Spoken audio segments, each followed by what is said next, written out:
Perkenalkan, nama saya Almatian Akta, Prodi Teknologi Hasil Perikanan. Di sini saya akan menjelaskan mikrobiologi industri.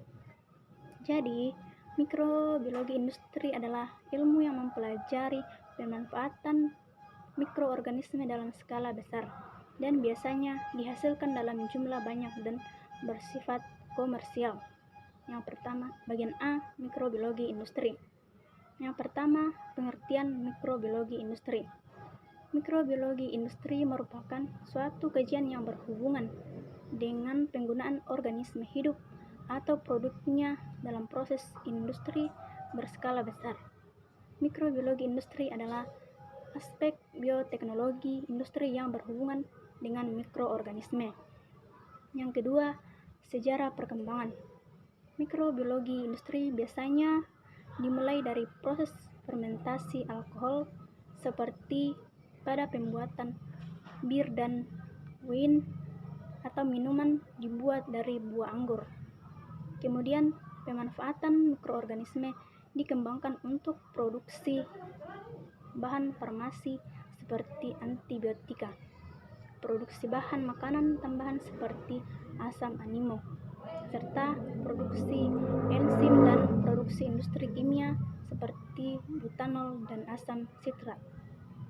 Mikroorganisme industri dapat dipisahkan menjadi dua fase yang berbeda. Yang pertama, teknologi mikroorganisme tradisional yang melibatkan pembuatan produksi berskala besar oleh organisme yang secara normal juga dapat dihasilkan. Yang kedua, teknologi mikroorganisme dengan rekayasa genetika yang melibatkan penggunaan mikroorganisme yang sudah diberi sisipan gen asing. Yang ketiga, peranan mikroorganisme dalam bidang industri. Tidak semua mikroorganisme yang ada dapat digunakan dalam industri. Mikroorganisme yang diisolasi dari alam memperlihatkan pertumbuhan sel seperti komponen fisiologi utamanya. Sedangkan mikroorganisme industri merupakan organisme yang dipilih secara hati-hati sehingga dapat membuat satu atau banyak produksi khusus. Yang keempat, kriteria mikroorganisme industri. Suatu mikroorganisme dianggap layak digunakan dalam industri, bukan saja mampu menghasilkan substansi yang menarik, tetapi harus lebih dari itu. Mikroorganisme harus tersedia sebagai biakan murni saat genetikanya harus stabil dan tumbuh dalam biakan berskala besar. Biakan juga harus dapat dipelihara dalam periode waktu yang sangat panjang di laboratorium dan dalam plant atau industri. Karakteristik penting yang harus dimiliki mikroorganisme industri yaitu harus tumbuh cepat dan menghasilkan produk yang diharapkan dalam waktu yang relatif singkat karena alasan sebagai berikut.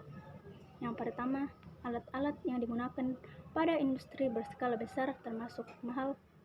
Hal tersebut tidak menjadi masalah atau secara ekonomi jika produk dapat dihasilkan dengan cepat.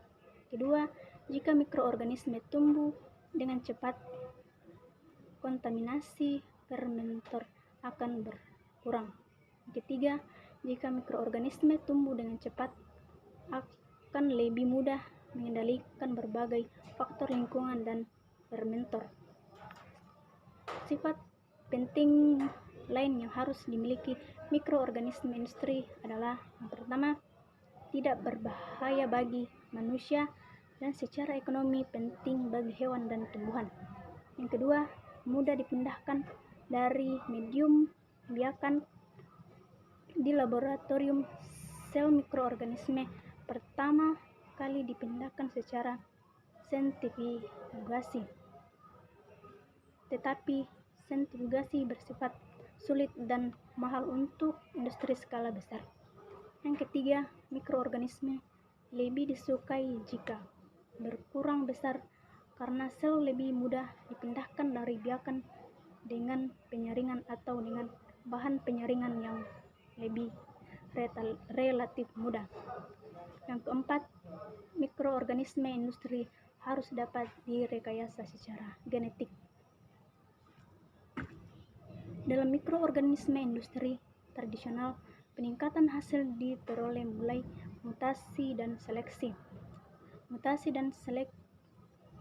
akan lebih efektif untuk mikroorganisme dalam bentuk vegetatif dan haploid dan bersel satu.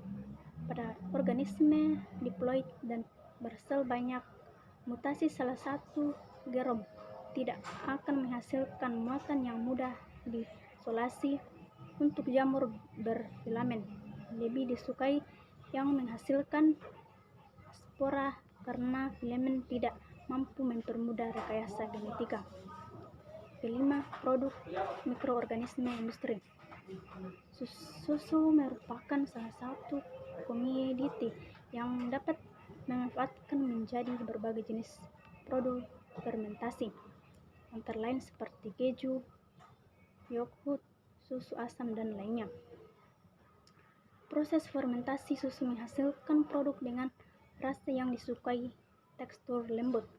Komponen susu yang paling berperan selama produk fermentasi adalah laktosa dan kasein.